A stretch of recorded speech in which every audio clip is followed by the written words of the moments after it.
They told us to reach for the stars. We just didn't know one would reach back. In the vast silence of space, something heard us, and now it's coming. The memory still haunts me. I was 8 years old when my father first showed me the stars through his telescope. We were in our backyard in Houston, the warm Texas air carrying the scent of freshly cut grass as Dad aligned the lens toward the night sky. "See that fuzzy patch there, Marcus?" he said, his voice tinged with wonder. "That's the Andromeda galaxy. It's so far away that the light you're seeing right now left there over 2 million years ago." I remember pressing my eye against the eyepiece, seeing only a smudge of light against the black canvas of space. But something about that moment ignited a fire in me, a burning need to understand what lay beyond our world. "What if there's someone looking back at us right now?" I asked. Dad chuckled. "That's why I became an astrophysicist, son, to find out." 23 years later, I found myself wondering if my father had ever imagined how prophetic that night would be.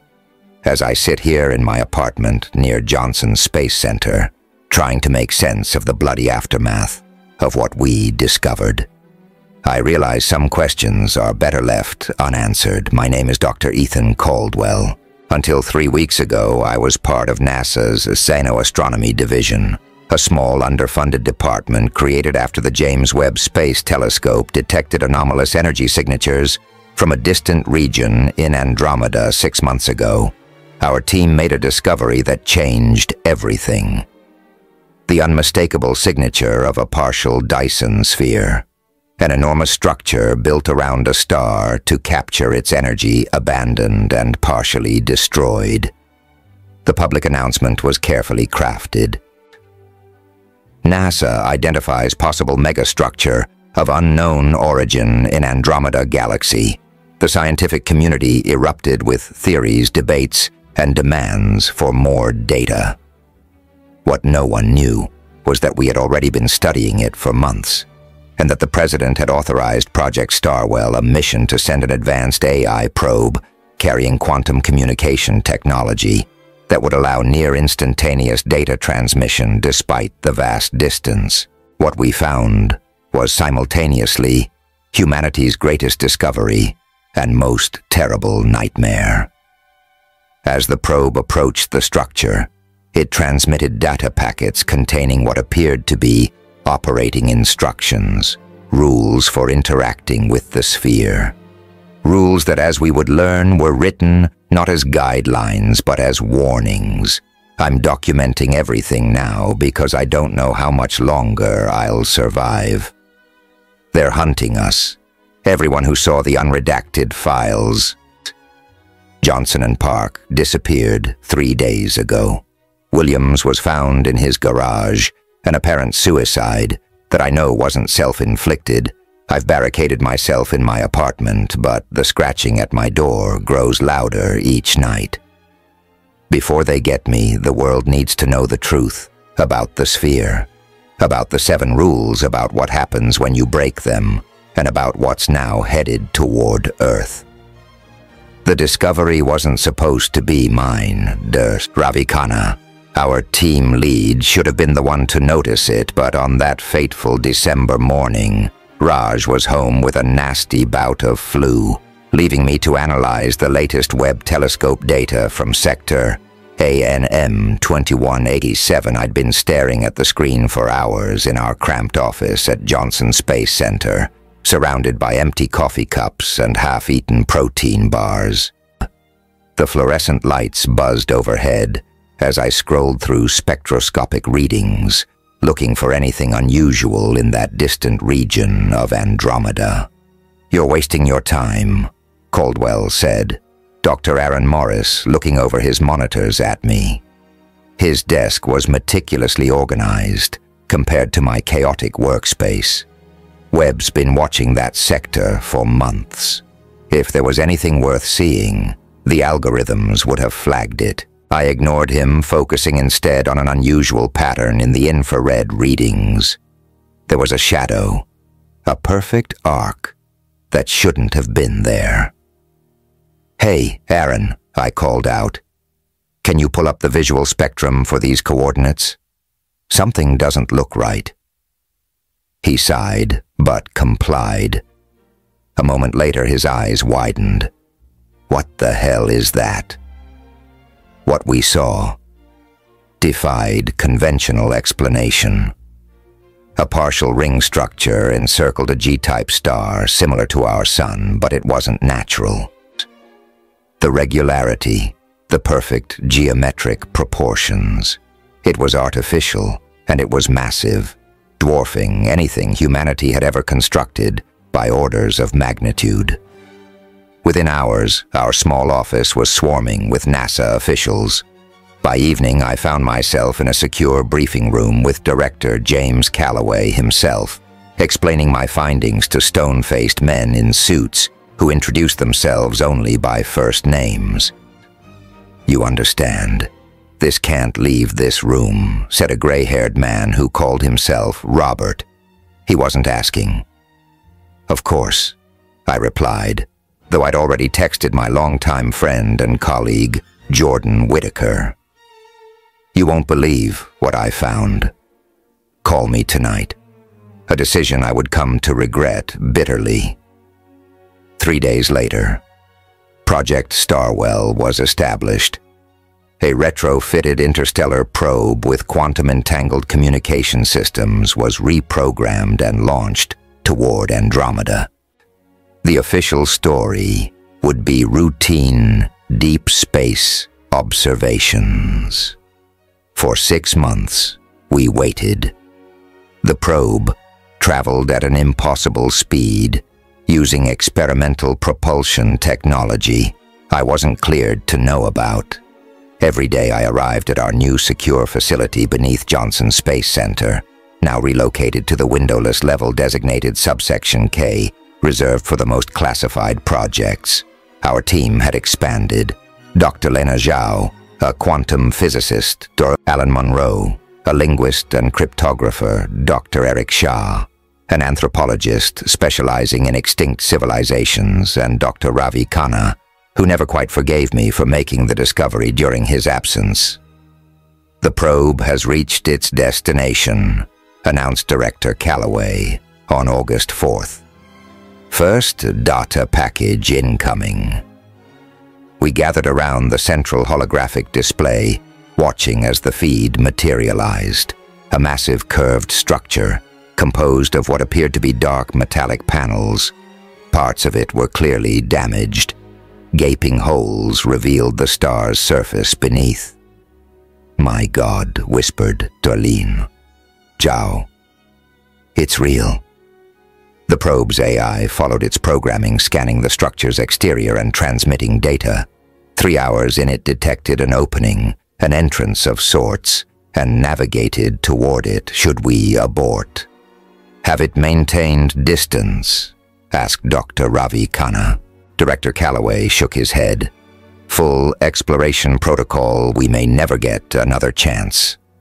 The probe entered the massive aperture, illuminating its path with high-intensity beams.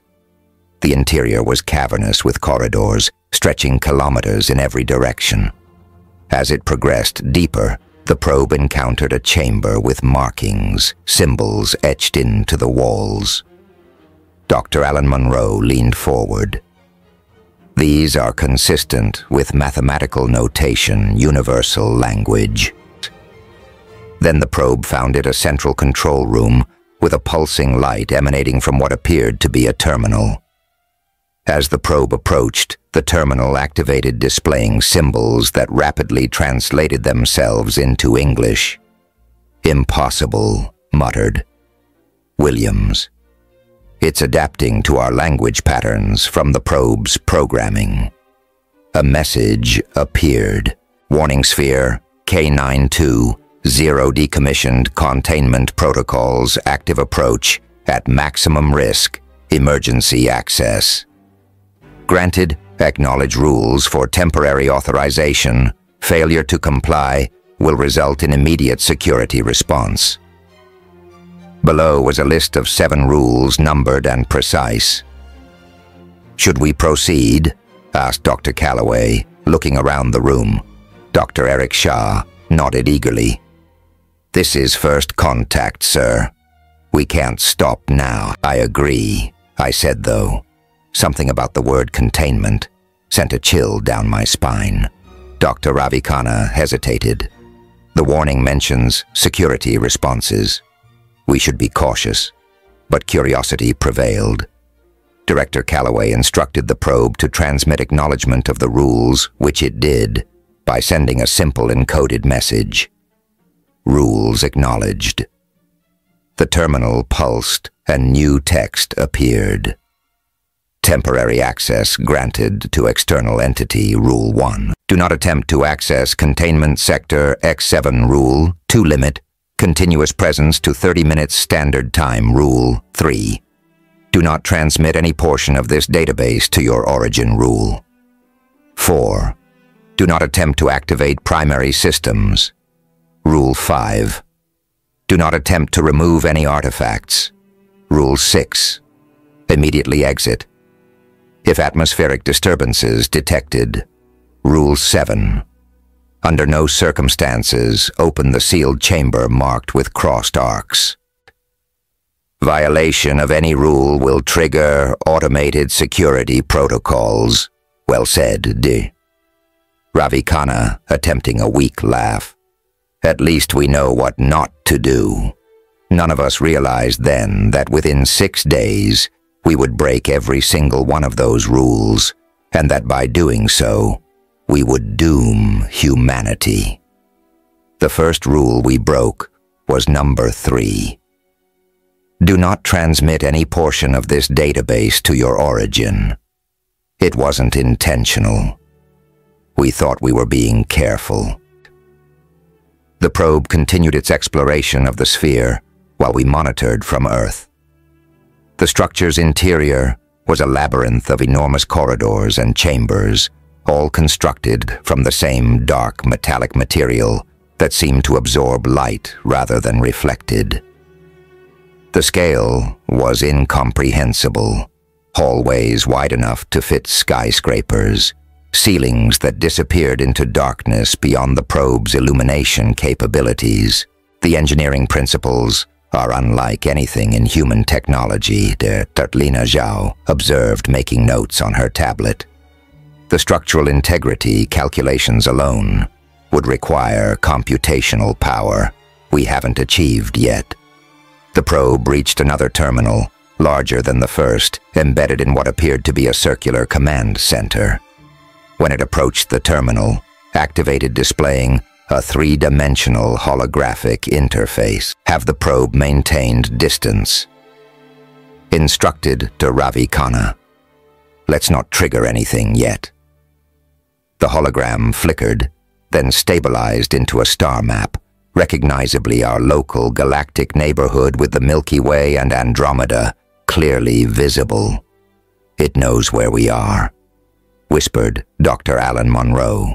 The map zoomed in on the Andromeda galaxy, highlighting the location of the sphere, then shifted to display what appeared to be historical data. The construction of the sphere, its operation, and finally, its partial destruction. This is incredible, I said, leaning forward. It's giving us its history. The images showed the sphere being built around a star by entities we couldn't clearly discern. They moved too quickly, appearing only as blurs. The completed structure functioned for what the timestamps suggested was thousands of years, until something went catastrophically wrong. A portion of the sphere collapsed inward, creating the damaged section we'd observed. After that, the remaining parts were systematically shut down, leaving only basic systems operational. It's a literal ghost ship, said Dr. Eric Shah, abandoned after some kind of disaster. The next sequence of images sent a collective chill through the room. The hologram showed something being contained, secured within a chamber marked with crossed arcs. The same symbol mentioned in Rule 7. What is that? Director?" Calloway asked, pointing to a distorted shape writhing behind what appeared to be energy fields. "Unknown," replied Dr. Alan Monroe. "But they went to extraordinary lengths to contain it." Dr. Lena Zhao cleared her throat. "Sir, the data streaming to the probe's buffer is potentially invaluable. Permission to initiate a limited download of the technical specifications. Just the engineering data, nothing else." Calloway hesitated, glancing at the man called Robert, who had become a permanent fixture in our operations room. "Rule 3 explicitly prohibits data transmission," I reminded them. "We're not transmitting their database," Park countered. "We're just having our probe record observable information, like taking photos of a museum exhibit without touching anything." Robert nodded slightly to Calloway. "Limited technical data, only the director authorized. Nothing that could be interpreted as security information." Dr. Lena Zhao's fingers flew across her console, programming parameters for the probe's data collection. The probe began scanning and recording the structural elements of the sphere composition assembly, methods, energy distribution systems. That's when we broke the first rule. As the probe cataloged the engineering data, it inadvertently triggered a subroutine in the sphere's system. The holographic display flickered, then shifted to display a warning in pulsing red symbols. "What's happening?" demanded Calloway. "I don't know." Dr. Lena Zhao replied, her voice tight. "The probe's buffer is filling with data we didn't request. The symbols on the display rapidly translated to English. Unauthorized data extraction detected. Security protocol. Alpha initiated. Scanning external entity for origin coordinates. Terminate the connection ordered." Robert, his composed demeanor cracking. Now Dr. Lena Zhao's fingers raced across her keyboard. "I can't. The probe's no longer responding to commands." We watched in horror as the holographic display showed a scanning beam emanating from the terminal, engulfing our probe. Then the feed displayed a map of the Milky Way, zooming in on our solar system. Then Earth. Then the exact coordinates of Johnson Space Center. "It's tracing the quantum link back to us," Dr. Alan Monroe realized aloud. The probe's camera showed a compartment opening in the floor of the command center. Something rose from below, a device resembling a satellite dish, but with components that shifted and reconfigured themselves into an array pointed toward the direction of Earth. "Origin identified solar system, Sol 3, initiating containment response. Estimated arrival time, 103.2 standard revolutions." "What does that mean?" Dr. Eric Shaw asked, his voice barely above a whisper. "It's sending something," Dr. Ravi Khanna said grimly to Earth. The feed from the probe flickered, then died completely. Our quantum link severed. The room erupted into chaos. Director Calloway shouted orders. Robert was on his phone and the scientists argued amongst themselves about what had just happened. "Everyone quiet," I yelled, surprising even myself with my forceful tone. When the room settled, I continued. "We need to understand what just happened, Dr. Alan Monroe. What's your interpretation of containment response?" Williams swallowed hard. "Based on the context and the earlier visuals of the contained entity, I believe the sphere has initiated some kind of defensive protocol. It thinks we're a threat because we broke the rules and it's sending something to contain us. Possibly the same thing that's already contained within the sphere." 103.2 standard revolutions, mumbled Dr. Lena Zhao. "If that's orbital periods of the sphere's star, and assuming it's similar to our sun, approximately 103 years until whatever it sent reaches Earth." Dr. Ravi Khanna finished for her. Robert approached Director Calloway, speaking in a low voice. This facility is now under Level 1 security protocols. No one leaves, no communications out. This is now a matter of national, potentially global security. Calloway nodded grimly, then addressed us. You will all be temporarily housed here while we assess the situation. Your families will be told you're working on a classified project requiring isolation. For how long, Eric Shah asked. Until we determine this isn't a threat, Robert replied coldly. That was day 1 of our involuntary confinement in subsection K. For 2 weeks, we analyzed the data we had managed to retrieve before losing the probe. We worked in shifts, sleeping on cots in the corner of the lab, eating military rations, and slowly piecing together the puzzle of the abandoned sphere. What we discovered was worse than any of us imagined. The sphere hadn't been abandoned. It had been quarantined, and we had just broken the seal. On the 15th day, the facility's security protocols were breached, not from outside, but from within.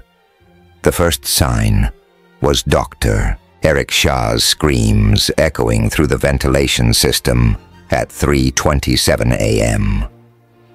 By the time security reached his sleeping area, there was nothing left but blood-soaked sheets and a strange, oily residue that seemed to move when no one was looking directly at it. That's when we realized whatever the sphere had sent wasn't coming in 103 years. It was already here.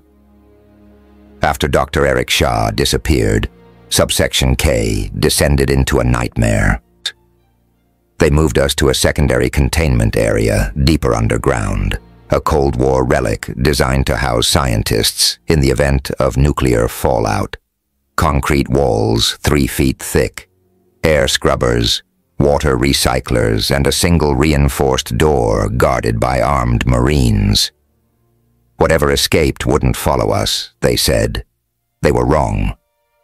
I've been over the scan data a dozen times, Dr. Lina Zhao said, hunched over a terminal in our new prison. 5 days had passed since Johnson vanished. None of us had slept more than a few hours at a time. There's something about the composition of the sphere that doesn't make sense. It's not just a structure. Parts of it register as organic.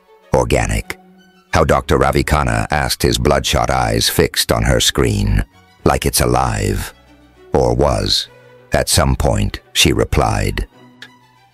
The material absorbs and processes energy in a way that resembles biological functions, just on a massive scale. I was only half listening, focused instead on compiling a timeline of our communications with the sphere. Something about the rules bothered me. They were too specific, too anticipatory of actions someone might take. They've been dealing with intruders before, I mutter. What's that Caldwell director, Calloway, called from across the room where he was conferring with Robert and 2 new officials who had arrived after Johnson's disappearance. The rules, they're not generic. They're tailored to prevent specific actions that likely cause problems in the past, I explained, turning to face the group. Rule 7 mentions the sealed chamber with crossed arcs. That's where the containment breach happened before. Rule 6 warns about atmospheric disturbances, which could be how they detect whatever escaped. A logical conclusion, said Dr. Alan Monroe, who had barely spoken since the incident. The entities who built the sphere were containing something dangerous, and the rules were designed to prevent its release. Then we came along, and he trailed off, staring at his hands. We need to know exactly what we're facing, Robert said, approaching our workstation. Caldwell, you've spent the most time with the probe data. What's your assessment of the entity? I hesitated, organizing my thoughts, based on the limited visuals and the sphere's architectural focus on containment. I believe we're dealing with something that doesn't conform to our understanding of life. The patterns suggest it might exist in multiple states simultaneously, physical and energy-based. It can apparently transition between these states to bypass solid barriers like Johnson's room, Dr. Lena Zhao whispered. Exactly, I continued. The oily residue might be a byproduct of its manifestation process, or perhaps a kind of shed skin. It's also increasingly clear that the sphere wasn't built to harness energy for use. It was built to contain something that feeds on energy. A series of rapid beeps came from Dr. Ravikana's terminal interrupting our conversation. He frowned, typing commands quickly. Something's happening with the recovered probe data, he announced. Files are changing. We gathered around his screen. The video feed we'd recovered, the last images transmitted before we lost connection to the probe, was playing, but something was different. In the shadows behind the terminal room, a distortion was visible. A twisting, undulating shape that hadn't been there in our previous viewings. It was hiding in the data stream. Dr. Alan Monroe said, his voice barely audible, using it to transmit itself. An alarm blared suddenly, red emergency lights casting an eerie glow across our bunker. The intercom crackled to life with the voice of Marine Sergeant Powell Security. Breach on the perimeter. Unknown penetration of the outer door seal. All personnel initiate lockdown procedures. Gunfire erupted outside our door. Sharp panicked. Bursts followed by screams. Something heavy slammed against the reinforced steel, leaving a dent that bulged inward. Jesus Christ, breathed Calloway. The lights flickered, then stabilized. The pounding stopped. For several long moments we stood, frozen, staring at the door. Then, a thin, dark liquid began seeping through the ventilation grate in the ceiling, defying gravity as it pulled upward into a floating, writhing mass. Dr. Lena Zhao was the first to react. She lunged for the emergency protocols binder and flipped to a dog-eared page labeled Unknown Biological Containment. Her hands shaking, she grabbed a metal canister from a nearby emergency kit. UV sterilization grenade, she explained, activating it with a twist. If it has organic components, she never finished her sentence. The floating mass shot toward her with impossible speed, engulfing her head and shoulders. Her body went rigid, then began to convulse. The canister fell from her hand, rolling across the floor until it stopped at my feet. Acting on instinct, I grabbed it and hurled it at the mass. The grenade detonated in a blinding flash of ultraviolet light. The substance recoiled, releasing Dr. Lena Zhao, who crumpled to the floor. The remains of the entity retreated back into the ventilation system, leaving a sizzling trail of that same oily residue park. I shouted, rushing to her side. Her eyes were wide open, jaw working soundlessly. Blood vessels had burst throughout the whites of her eyes, turning them crimson. When I touched her shoulder, her head snapped toward me with a sickening crack. "Marcus," she whispered, her voice overlaid with a strange metallic resonance. "I can see them now. I can see what they were trying to keep locked away." "What is it? What was in the sphere?" Robert demanded, kneeling beside us, a grotesque smile spread across Park's face. "Not what was in the sphere," she replied. "What the sphere was. It was never a structure. It was a cage made from the bodies of an entire civilization, bound together to contain what they couldn't kill." Blood began leaking from her eyes and nose. They called it the Devourer of Light. It absorbed their sun, their planets, their bodies, their minds, but they found a way to trap it, using themselves as the locks and chains, and we just unlocked it, Calloway said, his face ashen. Not yet. Park continued, her voice growing fainter. This is just a fragment. A scout, the rules. The rules were meant to prevent. Her body convulsed violently. I tried to hold her steady, but it was like trying to restrain a live wire. Then abruptly, she went still. Her eyes still fixed on mine, clouded over. She's gone, Dr. Alan Monroe said quietly. Robert was already on his secure phone, issuing rapid orders, full containment protocol. Delta seal the entire sublevel. Prepare the incendiary measures. You're going to burn the facility, Dr. Ravikana asked incredulously. We're going to sterilize it, Robert corrected coldly. You have 10 minutes to gather essential data before emergency evacuation. Anything left behind will be destroyed. We worked feverishly, downloading critical files to portable drives. As we prepared to leave, I hesitated over Dr. Lena Zhao's body. Something was happening to her skin. The flesh around her face was hardening, taking on the same dark metallic appearance as the sphere's material. We need to bring her with us, I insisted. Her body might be our only chance to understand what we're dealing with. Robert shook his head. Too dangerous. She stays. Then I stay too, I replied firmly. Give me an isolation suit. I'll perform a field autopsy and collect samples. You need this data. After a tense standoff, Robert reluctantly agreed. They provided me with a level 5 biohazard suit. While the others evacuated, I had 15 minutes before the incendiary protocol would initiate.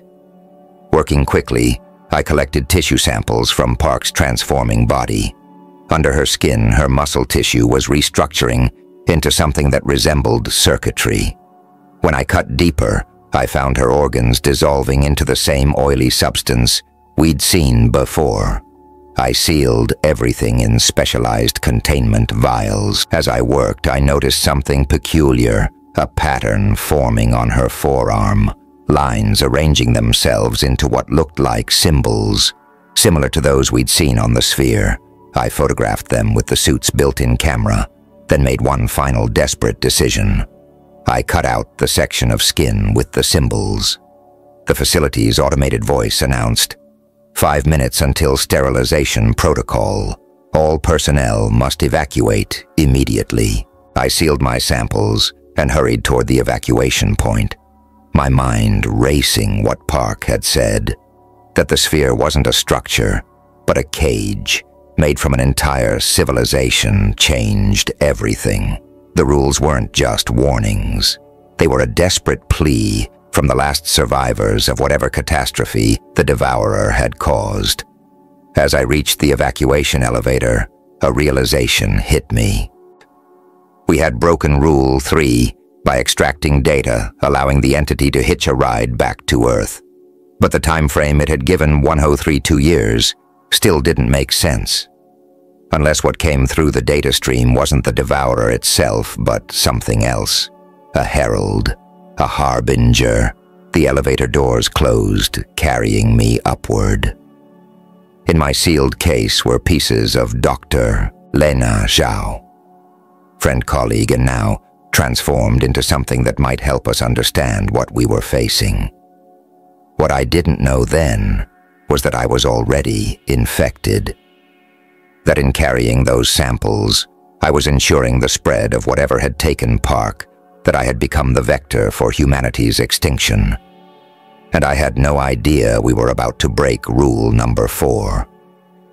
Do not attempt to activate primary systems. They established a new research facility within 24 hours, a converted missile silo in eastern Wyoming, hundreds of miles from the nearest major population center. As our helicopter descended, I saw nothing but barren plains stretching to the horizon, broken only by a few scattered wind turbines and the occasional antelope. The samples I'd collected from Dr. Lena Zhao were immediately taken to a negative pressure containment lab deep within the silo. I was placed in quarantine for 72 hours, subjected to every scan and test the medical team could devise. They found nothing abnormal, or so they claimed. I wonder now if they lied, if they already knew what was growing inside me. By the time I was released, Dr. Alan Monroe and Dr. Ravi Khanna had set up a makeshift version of our original lab. The team had been reduced to the three of us, plus Director Calloway, overseeing from Washington via secure video link. Robert remained on site, joined by a team of military scientists I'd never met before. We've been analyzing the symbols you recovered from Dr. Lena Zhao's arm, Williams told me on my first day back.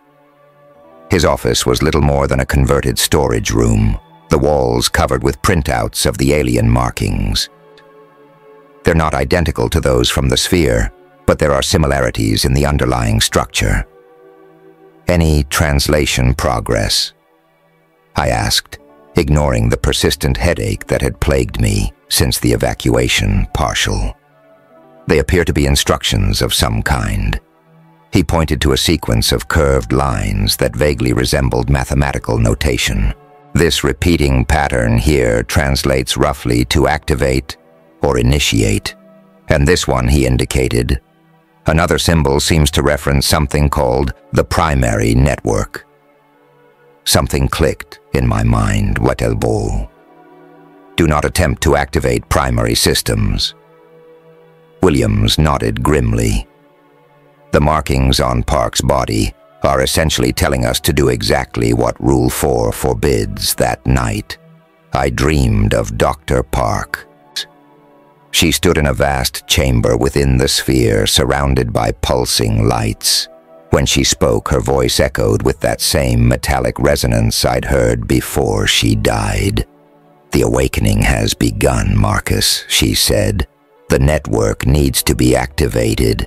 It's the only way I woke, drenched in sweat, my head pounding. On my forearm, barely visible in the dim light of my quarters, was a faint discoloration. The beginnings of a pattern similar to what had appeared on Park's skin. I should have reported it immediately. Instead, I found myself drawn to the lab where they kept the samples.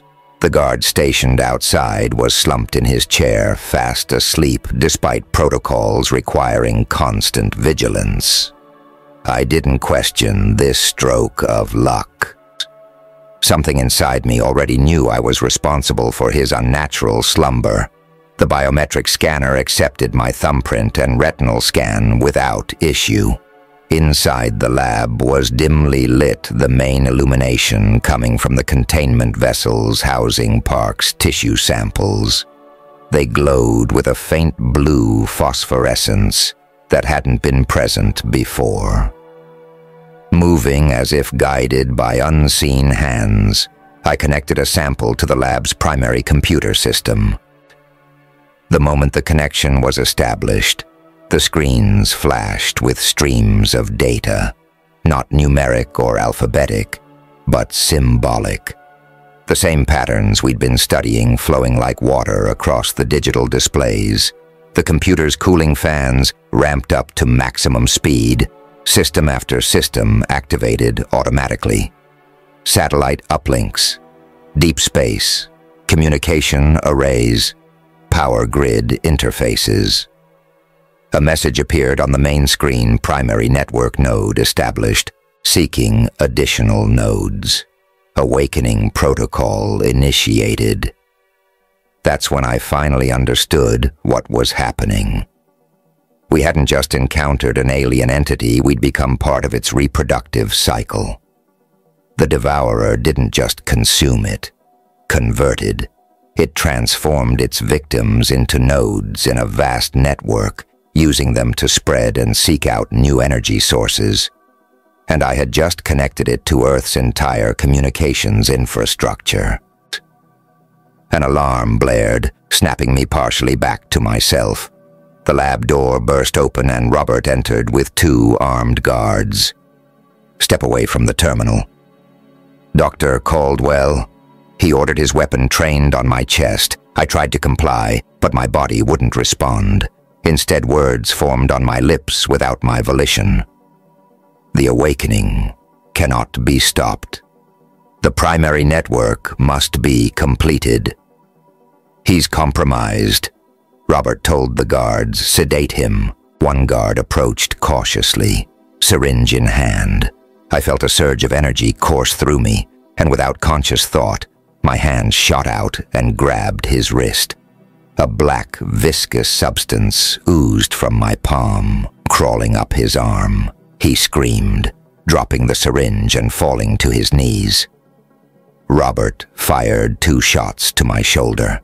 I felt the impact, but no pain.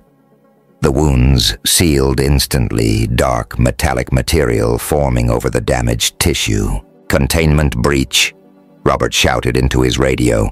Full lockdown. Subject is fully converted. Not converted, I heard myself say. My voice taking on that same resonance I'd heard from Park evolved. I am becoming a beacon. The room's lighting flickered and died, replaced by the blue glow emanating from my body. Through the window I could see the guard I'd touched, beginning to transform dark patterns, spreading across his exposed skin. Robert retreated, sealing the lab door. Emergency containment shutters slammed down, trapping me inside. But it didn't matter anymore. The connection had been established. Rule 4 had been broken. Hours passed. I drifted in and out of awareness, watching as my body continued its transformation.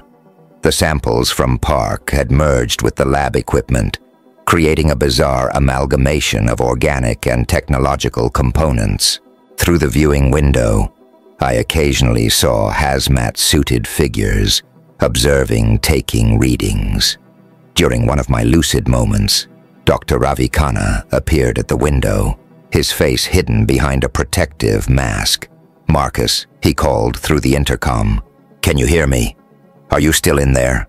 I struggled to find my own voice beneath the alien presence that had taken root in my mind. "Raj," I managed. "It's using me to build something. A receiver for what?"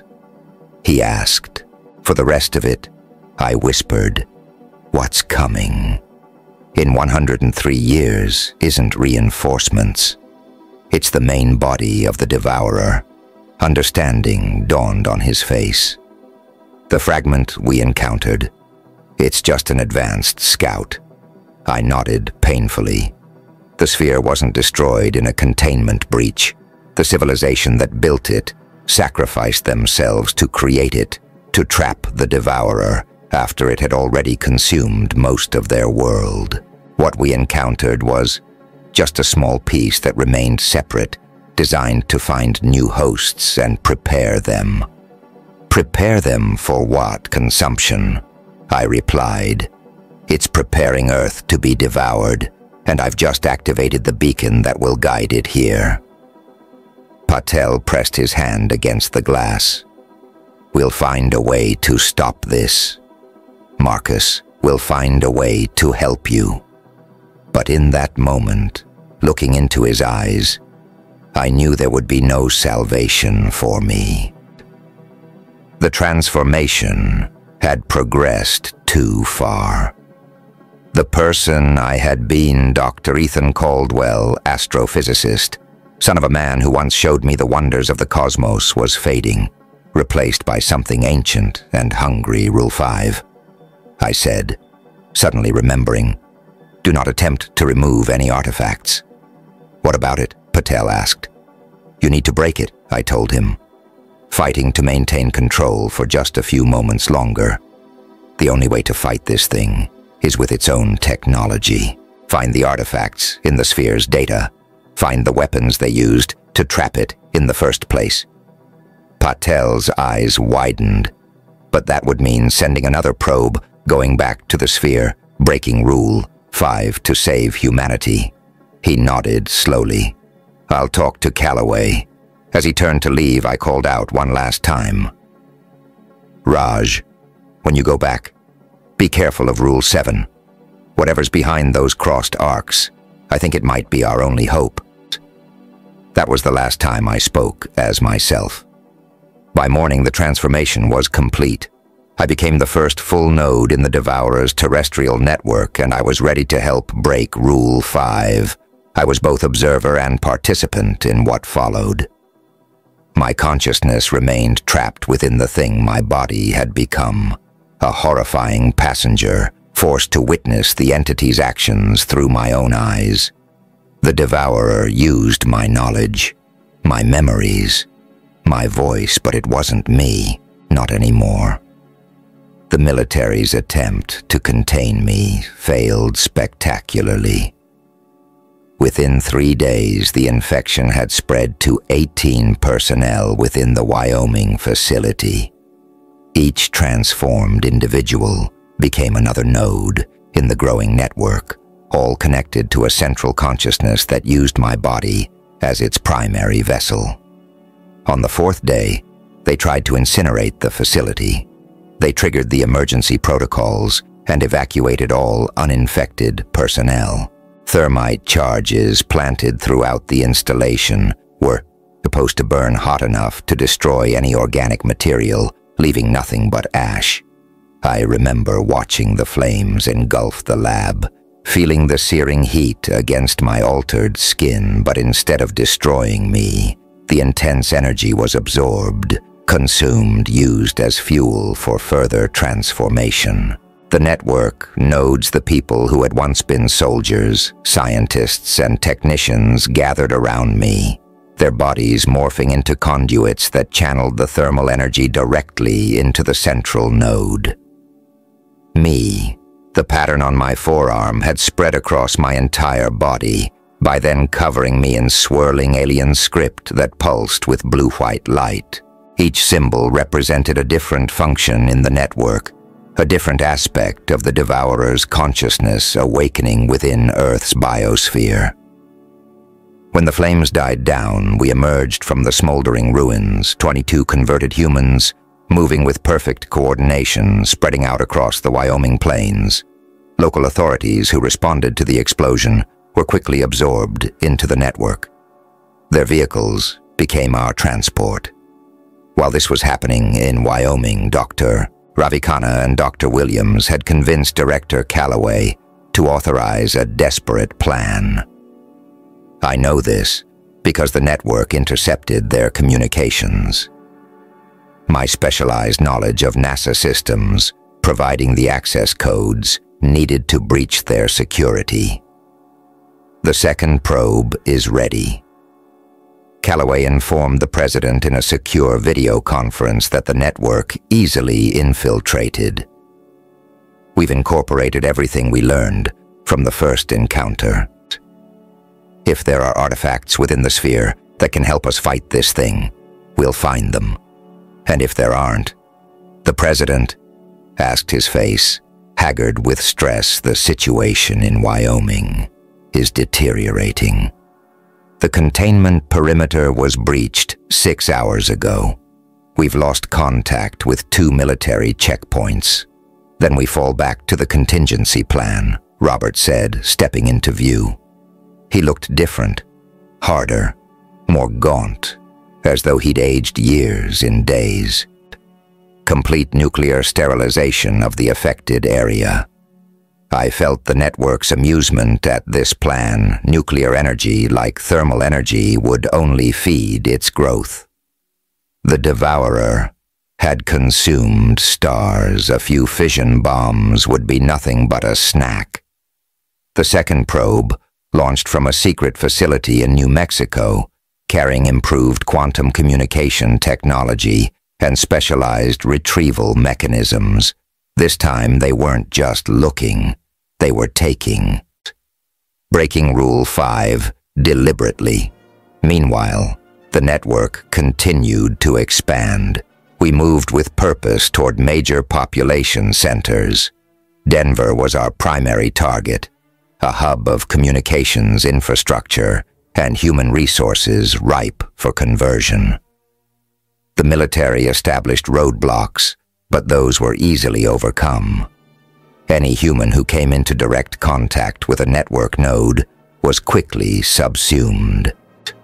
I watched through my own eyes as my hand reached out to touch a young National Guard soldier, who couldn't have been more than 20. The fear in his eyes turned to agony, then vacant acceptance as the conversion took him. Each new addition strengthened the network, adding their knowledge and skills to the collective. 7 days after the Wyoming facility burned, the second probe reached the sphere. I felt a strange doubling of perception. Part of me was in Colorado, moving with the network toward Denver, while another part seemed to be seeing through the probe's sensors, witnessing the sphere once again. The probe navigated the same entrance, following the path of its predecessor. It found the terminal room largely unchanged, though the holographic interface activated immediately upon its arrival, as though expecting the return warning. Previous security violation detected. Origin coordinates under containment protocol. State your purpose. The probe transmitted a carefully crafted response seeking means to assist containment protocol. There was a pause. Then the interface changed, displaying what appeared to be an inventory of items, artifacts stored within various chambers of the sphere. Limited access granted to Containment Archive. Proceed with caution. Removal of artifacts will trigger final defensive measures. The probe was directed to a chamber several levels below the terminal room. There, in a vast circular vault, were hundreds of objects of varying sizes and shapes, all composed of the same dark metallic material as the sphere itself. Each emitted a faint blue phosphorescence, similar to what had manifested in my transformed tissue. Dr. Alan Monroe, monitoring the probe's feed from their new secure facility beneath Cheyenne Mountain, directed it to scan the artifacts. Looking at the design similarities, he noted, these appear to be weapons or containment devices of some kind. See how they're arranged in concentric circles. I think they represent different phases of the civilization's fight against the Devourer. Which should we take? Patel asked. We only have capacity for one, maybe two retrievals. Williams indicated a small spherical object near the center of the arrangement. That one, its structure, closely matches the patterns we observed in the transformed tissue. It might be a prototype of the larger sphere itself. The probe extended its retrieval arm, carefully lifting the artifact from its resting place. Immediately alarms echoed through the chamber. The holographic interface reappeared, flashing urgent warnings. Artifact removal detected. Rule violation confirmed, initiating final defensive protocol. Throughout the sphere, walls began to shift and reconfigure. The probe's escape route was rapidly closing.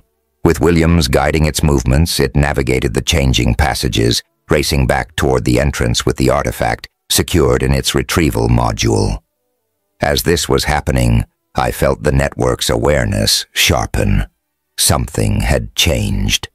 The Devourer's consciousness partially awakened within me, recognized what was happening at the sphere. For the first time, I sensed fear within the entity. In Denver, where the network had begun infiltrating the city's outskirts, our advance suddenly halted. All nodes turned their faces skyward, as though listening to a distant call. Then with startling synchronicity, we changed direction, heading not deeper into the city, but toward the southwest, toward New Mexico. The probe barely escaped the sphere, transmitting data back to Earth as sections of the ancient structure began to collapse. The final image it sent showed something emerging from the depths of the sphere, a writhing mass of darkness larger than anything we'd encountered before, breaking free from the crossed arcs that had previously contained it. Rule 7 had been broken. Under no circumstances open the sealed chamber marked with crossed arcs. Not by us, but by the sphere itself, a final defensive measure against the removal of artifacts. It would release the original horror, rather than allow its weapons to be used by others in the control room beneath Cheyenne Mountain. Alarms blared as the quantum communicator received a massive data surge. The artifact the probe had retrieved wasn't just a weapon. It was a recording device containing the complete history of the civilization that had created the sphere. It's downloading directly into our systems, Daravikana reported, watching as terabytes of alien data flooded their servers. I can't stop it.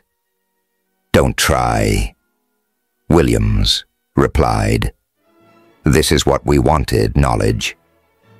As the download completed, the monitors displayed a single message. The cage is open. The hunger comes. Your world has 103 days, not years. The network felt the change immediately. The partial consciousness that had been guiding us was suddenly subsumed by a vastly greater presence. The main body of the Devourer, freed from its prison and now fully connected to its advanced network on Earth.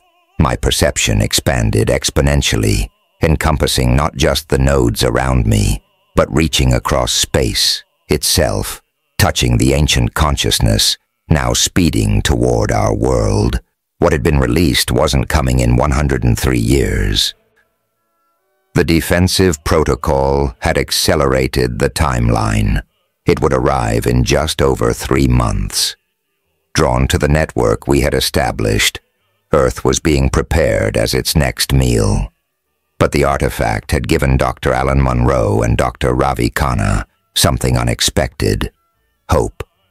The data it contained wasn't just a warning or a record of defeat. It was a blueprint for resistance. The sphere wasn't just a prison, Williams explained to the Emergency Security Council, hastily convened in the aftermath of the probe's mission. It was a weapon, the most powerful weapon they could conceive. 1,000,000 minds linked together in a configuration that could contain an entity that feeds on energy. So we build another sphere? The Secretary of Defense asked skeptically. No, Patel replied. We don't have time or resources for that. But the data shows another approach. The entity is vulnerable at the moment of feeding, when it attempts to consume a new energy source. That's when its consciousness is most dispersed, most vulnerable to disruption. What are you proposing? Calloway asked. A trap, Williams said simply. We use the network against itself. We offer it what it wants. Most energy, lots of it. But we rig that energy to create a localized implosion when consumption begins. A miniature version of what the original civilization did, but focused specifically on the advanced network. Robert leaned forward. You're talking about destroying Caldwell and the others who've been converted? They're already gone, Patel said quietly. Marcus told me himself before he fully transformed. What's left is just the entity wearing their shapes, using their knowledge. I felt the network's amusement again. They didn't understand. They couldn't comprehend what they were facing. The Devourer was no mere parasite or invader. It was a fundamental force as elemental as gravity or electromagnetism. It was hunger incarnate, and it had been consuming worlds since the first stars ignited. Yet beneath that amusement, I sensed something else, a flicker of uncertainty. The artifact had contained more than just information. It had carried something the Devourer had never encountered before, a weapon designed by beings who understood sacrifice as a source of power greater than consumption.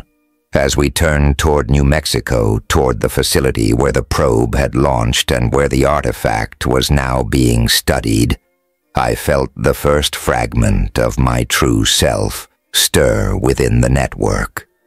The artifact was calling to something in me, to the last remaining echo of Dr. Ethan Caldwell. And for the first time since my transformation, I had a purpose of my own. The network moved with single-minded purpose across the New Mexico desert. 37 nodes, now each a converted human, all linked to the central consciousness housed within what had once been my body. We traveled by night, avoiding major roads and population centers, not out of fear of detection, but to conserve energy for the task ahead. The artifact stored in a highly secure facility beneath the white sands of the Alamogordo Desert called to us, or rather it called to me, the fragment of consciousness that remained of Dr. Ethan Caldwell. The network was drawn to it for different reasons. The Devourer sensed a threat to be eliminated.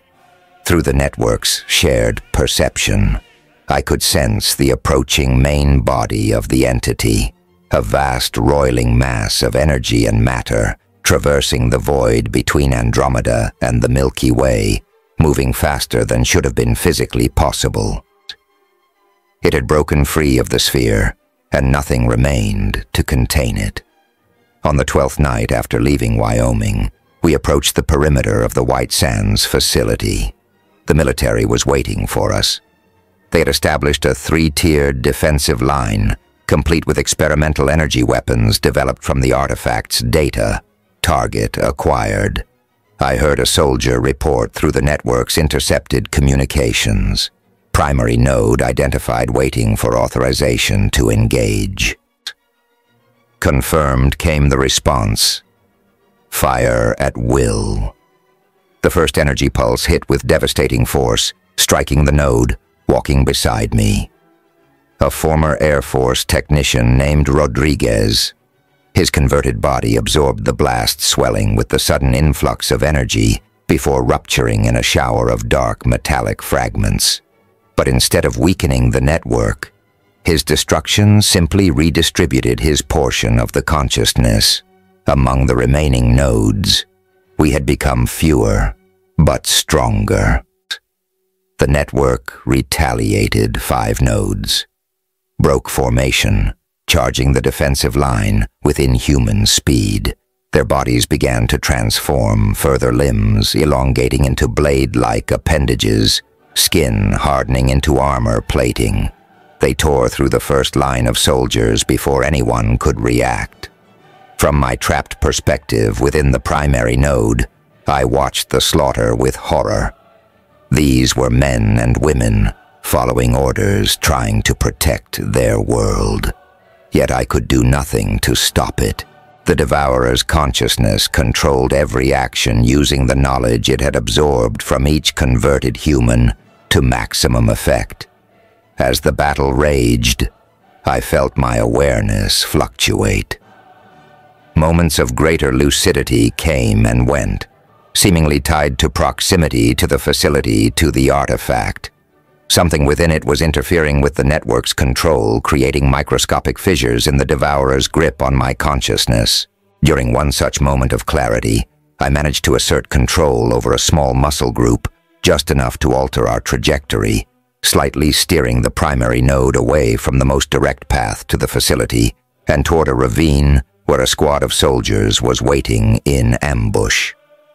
Primary node approaching Sector 7, I heard one report, preparing specialized containment protocol. When the trap was sprung, it wasn't weapons they deployed, but a new technology, localized quantum field generators that created a bubble of altered space-time. The network nodes that had accompanied me suddenly found themselves moving in slow motion, trapped in a field where time itself had been distorted. The primary node. My body was hit with a different technology, a directed electromagnetic pulse that momentarily disrupted the patterns covering my skin. For 3 glorious seconds, I regained full control of my body. "Kill me!"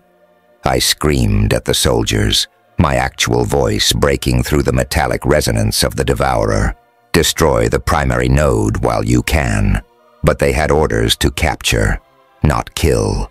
2 soldiers in specialized hazmat suits fired tether guns, ensnaring me in a web of filaments that conducted a current specifically calibrated to immobilize the converted tissue.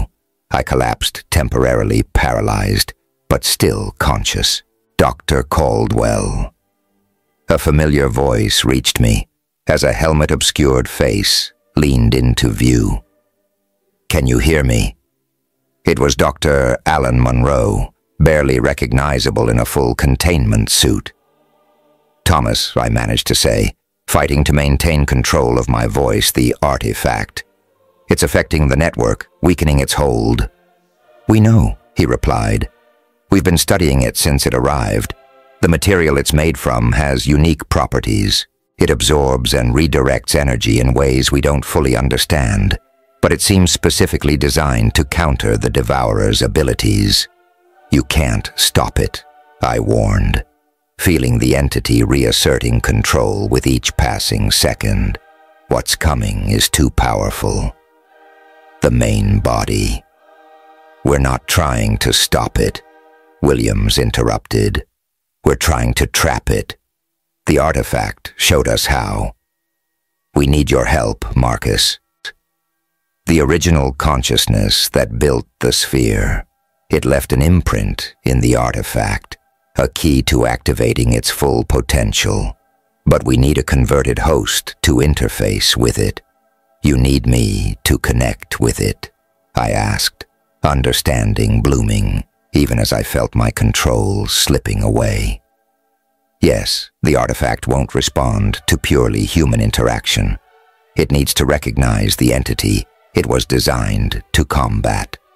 The Devourer's consciousness suddenly surged within me, reasserting dominance. My voice changed, returning to that hollow metallic resonance. "A trap. You seek to use this vessel against me." Williams stepped back, raising a hand to signal the soldiers. "It's taking control again, sedate and secure for transport. I will not be contained," the entity said through my mouth. "I have consumed galaxies, devoured stars, absorbed entire civilizations into my network. Your primitive weapons cannot harm me. We'll see about that," Williams replied as a technician approached with an injector.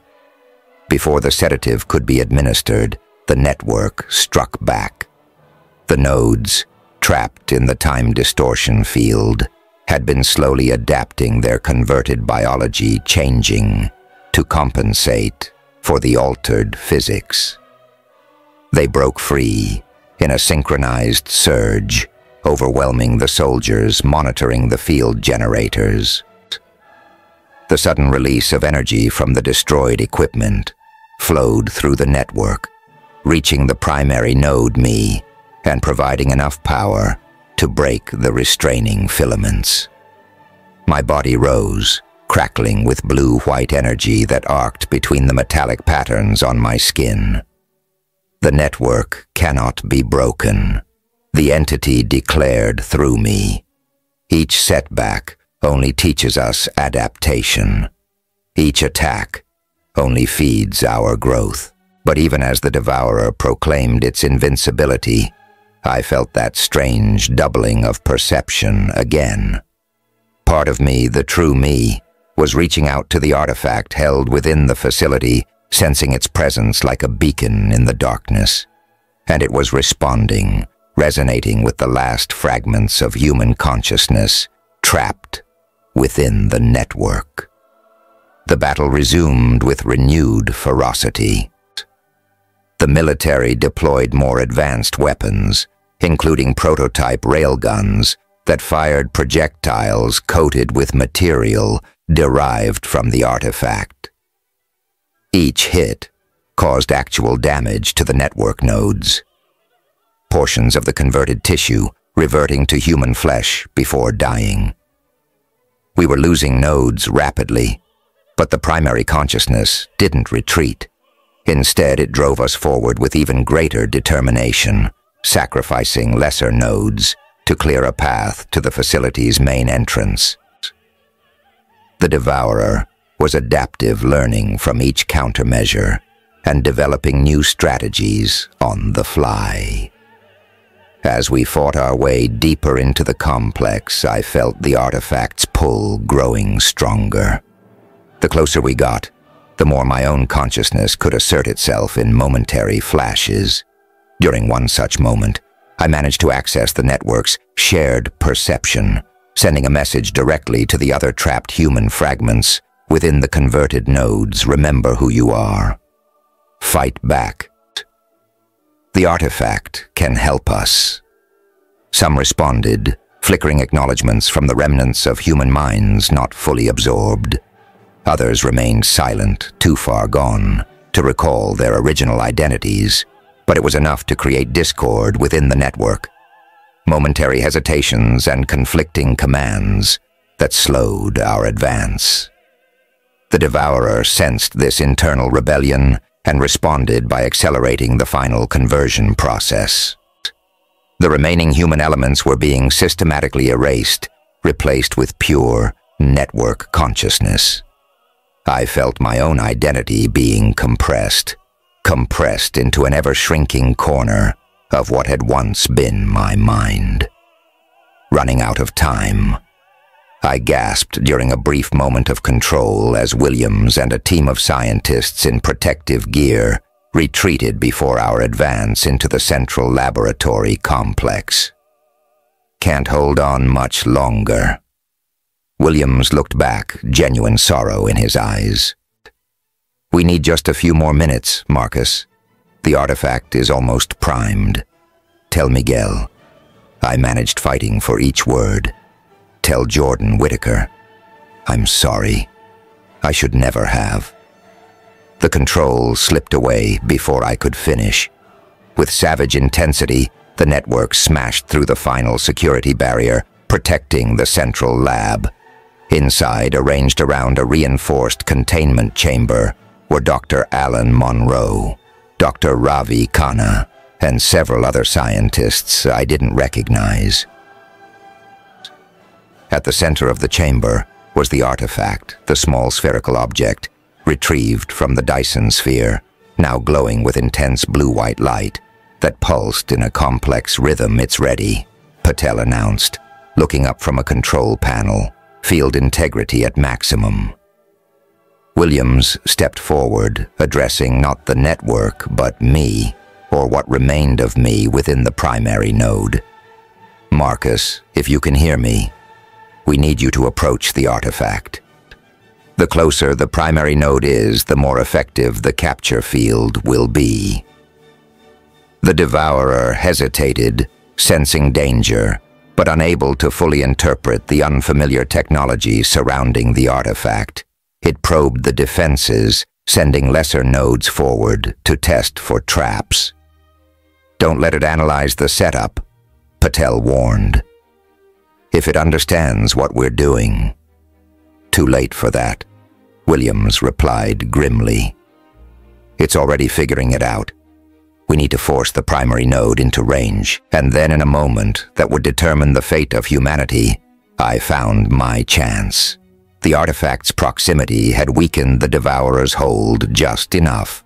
With every remaining fragment of my will, I seized control of my converted body and did the one thing the entity never expected. I ran toward the artifact, embracing destruction to save my world. Time slowed as I hurled my converted body toward the artifact. The Devourer, realizing what was happening, fought furiously to regain control, sending waves of agony through what remained of my nervous system. The other network nodes rushed forward, attempting to intercept me before I reached the containment chamber. Initiate the field, Williams shouted as I crossed the laboratory floor, my body moving with a strange dual purpose. Part of me driving forward while the entity tried to halt my progress. Dr. Ravi Khanna slammed his hand down on a control panel. The artifact's pulsing light intensified, expanding outward in concentric rings of energy that rippled through the air like heat distortion. The first wave hit me mid-stride, and I felt the network consciousness recoil in something akin to pain. It's working, someone shouted. The primary node is responding to the field. The Devourer rallied, channeling energy from the lesser nodes into the primary one, my body. The metallic patterns across my skin began to glow white-hot, shedding the excess power as arcs of electricity that scorched the floor around me. 2 security personnel who ventured too close were instantly converted, their bodies collapsing and reforming into network configurations. 3 meters from the artifact, I hit an invisible barrier, not a physical obstruction but a zone where 2 opposing forces met and canceled each other out. The Devourer's consciousness and the artifact's energy field created a stalemate, holding me immobile at the threshold, field strength at 60% and climbing. Patel reported adjusting controls frantically, but the entity is adapting. It's learning the field's frequency. Williams approached as close as he dared, protected by a suit hardened against conversion. "Marcus, if you can hear me, you need to get closer to the artifact. The field is stronger near the core. Inside the network consciousness, I was fighting my own battle. The Devourer had identified me as the source of the rebellion and was systematically erasing what remained of my identity. Memories dissolved like sugar in water. My childhood, my father's face, my years of education and research, all being consumed to fuel the entity's resistance. But something unexpected happened. As each memory was absorbed, it didn't strengthen the network as intended. Instead, it created microscopic disruptions, human emotions, experiences, and connections that the entity couldn't properly process. Each absorbed memory became a tiny flaw in its otherwise perfect assimilation. I seized on this weakness, deliberately flooding the network with the most intensely human experiences I could recall. The wonder I felt seeing Andromeda for the first time through my father's telescope. The complex grief when he died during my 2nd year of graduate school. The pride of completing my doctorate. The friendship with Miguel that had sustained me through the darkest times. These memories created cascading failures throughout the network. The other nodes, containing their own trapped human fragments, began experiencing similar disruptions. The perfectly synchronized hive mind began to fracture. The network is destabilizing. Patel exclaimed, pointing to readings on his monitor. The coherence patterns are breaking down. With the Devourer momentarily weakened by this internal chaos, I managed one final desperate lunge toward the artifact. My converted hands closed around the small sphere, and the moment of contact triggered an explosive reaction. The artifact's glow intensified to blinding brightness, enveloping me completely. I felt the network consciousness shriek in recognition. It had encountered this specific energy pattern before in the distant past, when the original civilization had created the sphere to contain it. Full interface achieved. Williams announced, his voice distant through the roaring energy surrounding me, initiating containment protocol. The artifact began to change in my hands, its surface flowing like liquid metal, extending tendrils that wrapped around my arms and spread across my transformed body. The metallic patterns that had covered my skin since conversion began to shift, realigning to match the artifact's configuration. Through the network's shared perception, I witnessed the other nodes convulsing their forms, destabilizing as the primary connection was disrupted. Some collapsed entirely, the converted material disintegrating to reveal the human remains beneath.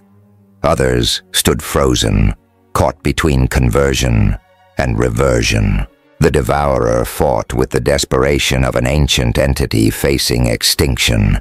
It channeled energy from its approaching main body, creating a direct link across space to reinforce its failing network on Earth. This unprecedented connection gave me a glimpse of the entity in its true form, not just a consumer of energy, but a vast interconnected consciousness that had evolved to feed on the universe itself. Star by star, planet by planet, civilization by civilization. But this desperate measure exposed the entity to the artifact's influence. The small sphere in my hands became a conduit, transmitting the containment field, not just through the earthbound network, but back along the connection to the main body approaching from Andromeda. "It's working," Patel shouted over the rising whine of energy discharges. "The field is propagating through the quantum link." Williams was staring at his readings in disbelief. "This shouldn't be possible." "The artifact is projecting the containment field across intergalactic space. It's reaching the main entity. I could feel it happening through my connection to the network." The artifact was using the Devourer's own link to extend its effect, creating a trap that spanned millions of light years. The main body of the entity, sensing the danger, tried to sever the connection, but it was too late. The containment protocol had already been established, field integrity at maximum. Patel reported, "Full containment achieved in 10-9. The countdown never finished. With a sound like reality itself tearing the artifact's field collapsed inward, creating a localized implosion centered on my converted body. The network nodes, still standing, were pulled toward me, as though by an irresistible gravitational force, their forms dissolving and compressing as they approached.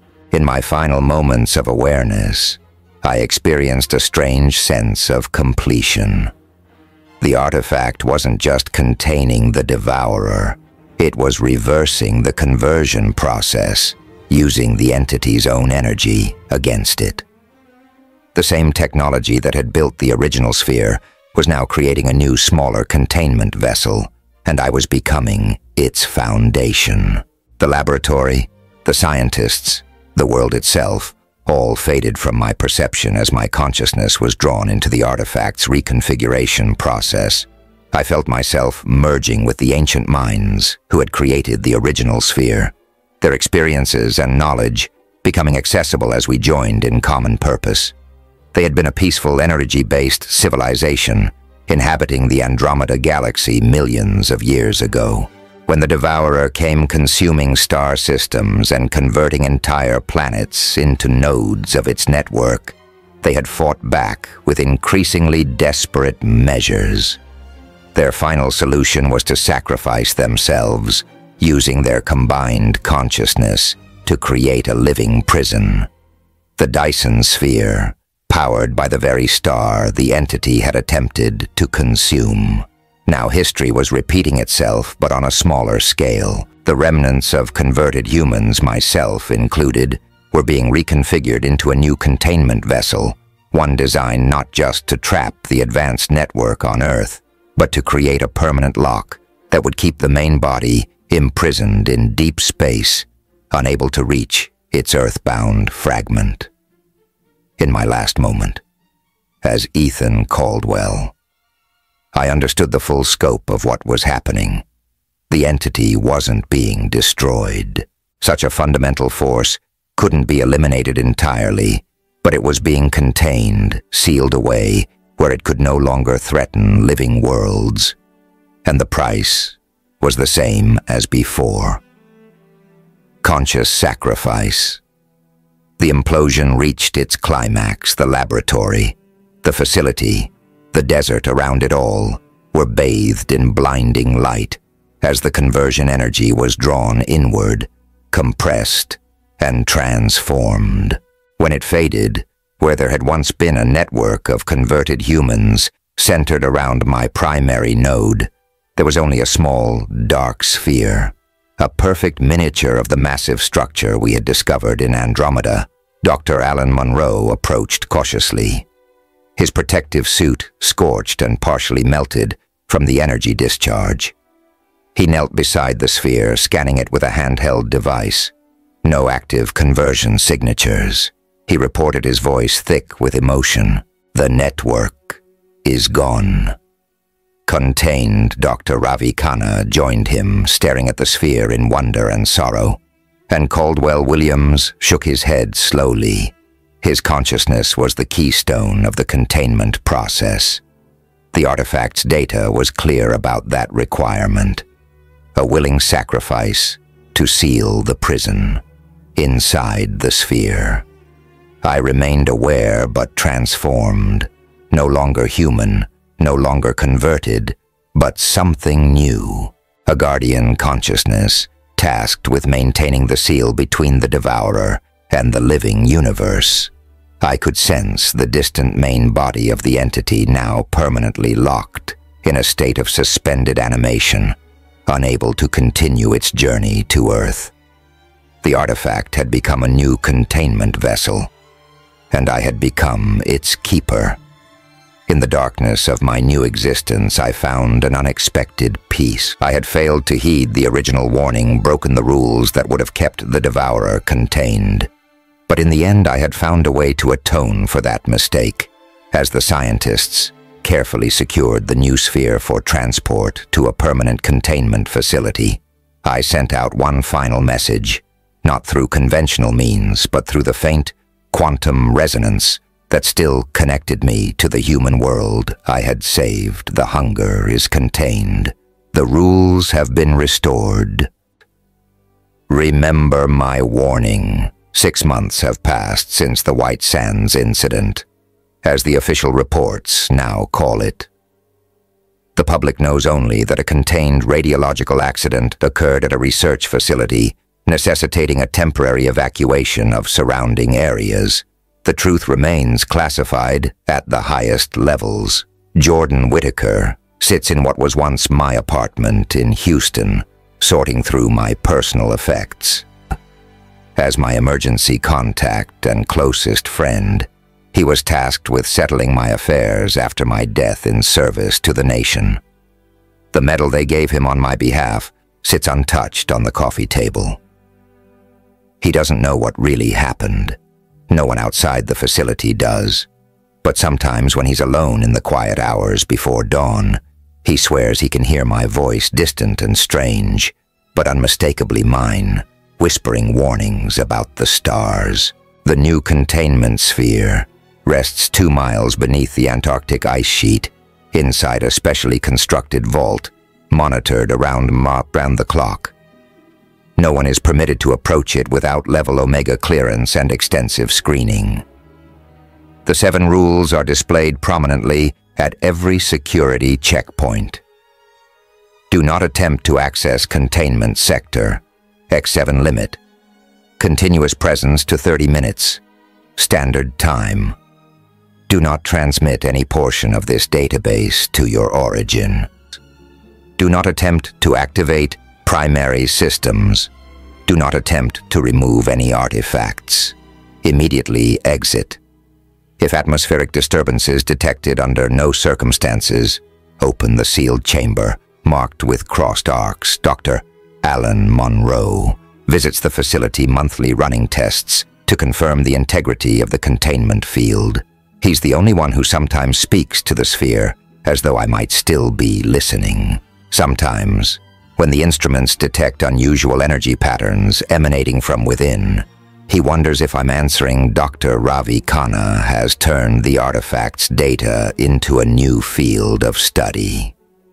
Quantum containment theory. His research, heavily redacted and disguised as theoretical physics, is laying the groundwork for humanity's defense should another encounter ever occur. He keeps a small photo of our original team on his desk. Johnson Park and I are circled in red.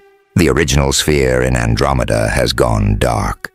The advanced telescopes that once monitored it now show only empty space where the massive structure once orbited its star. Whether it collapsed after releasing its prisoner or simply vanished from our detection capabilities remains unknown.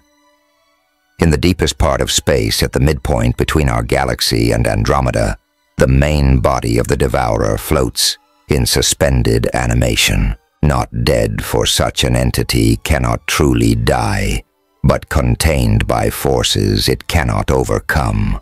The connection to its earthbound fragment, now sealed within the new sphere, maintains the stalemate that will last until the end of time. Inside my spherical prison and sanctuary, I continue my vigil.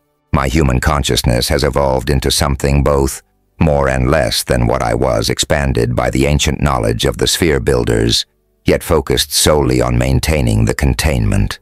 I sense the occasional probes from the research team, their instruments attempting to understand what occurred. If only they knew how little their instruments could perceive. Humanity continues unaware of how close they came to becoming mere nodes in a cosmic network of consumption.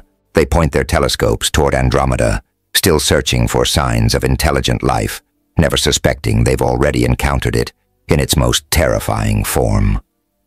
And in the quiet moments between monitoring the containment field, I remember the night my father showed me that distant galaxy, and I wonder if he somehow knew what awaited me there, if perhaps humanity's endless questioning of the stars might sometimes be better left unanswered.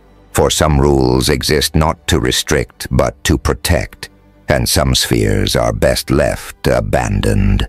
And somewhere deep in the shadows between galaxies, the Devourer stirs, bound once more, yes, but watching, waiting for the next whisper across the void. And I wonder if he never died this way.